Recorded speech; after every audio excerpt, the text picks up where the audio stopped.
Atlantec 2300i inverter generator. Open the fuel cap and refuel. Open the side panel, unscrew the oil dipstick, and add oil.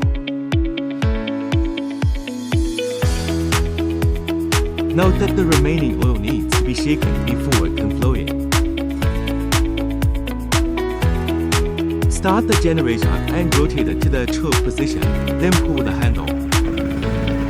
Switch back to the run position. Turn on the eco switch. Connect to the power strip and use.